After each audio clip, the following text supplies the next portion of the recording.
보고서의 시작은 목차부터.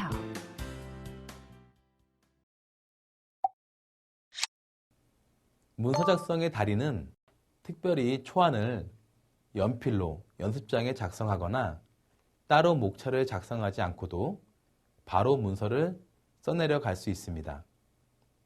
이것은 장기간의 로지컬 싱킹 연습을 통해서 습관이 되어 있기 때문에 가능한 것입니다. 보통 한 페이지 보고서를 만들 경우 초안을 잡는데 30분에서 1시간이면 충분합니다. 생산성의 속도로 따지면 가히 상상을 초월할 속도가 나오는 것입니다.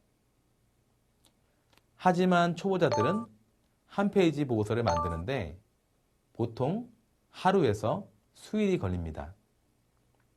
수일이 걸린 보고서라고 해도 완벽하지 않고 중요한 내용을 빼먹는 경우가 많습니다.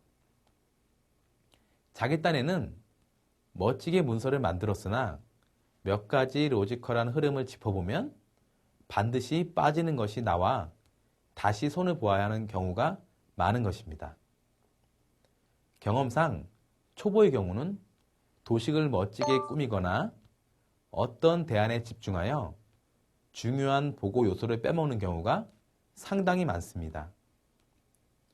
이러한 것을 방지하기 위해 문서 작성 전에 목차를 한번 잡아보는 것이 효과적입니다.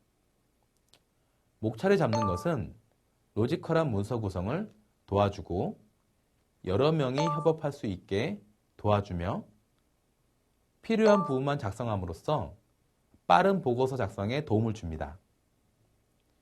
저는 대학원 조교로 근무했을 때 학생들의 시험 감독을 많이 보았습니다. 어떤 것에 대하여 논술하시오라는 시험 문제를 칠판에 쓰고 나면 학생들이 열심히 답안지를 작성하게 되는데 일반적으로 답안을 작성하는 요령은 다음과 같이 크게 두 가지로 구분이 됩니다.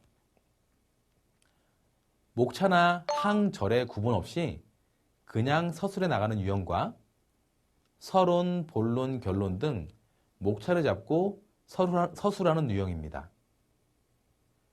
목차나 항절의 구분 없이 그냥 서술해 나가는 유형의 경우 대부분 교수님의 강의 노트와 토시 하나 안 틀리고 외워서 쓰는 경우가 많으며 어느 정도 쓰고 나면 막혀서 쓰지 못하고 머리를 붙잡고 고민하는 유형입니다.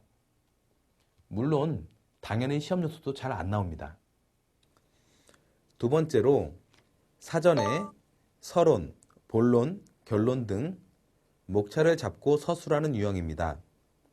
이 유형은 뭐뭐에 대하여 논하라고 문제가 출제가 되면 뭐뭐의 의의와 개념, 뭐뭐에 대한 각국의 인식, 뭐뭐의 주요 이슈 및 문제점, 뭐뭐의 해결 방안 및 과제 등으로 항과 절을 나누어 논지를 펴는 유형으로 교수님의 강의 노트와 내용상 일맥상통하지만 자신만의 문장으로 논지를 펴나갑니다.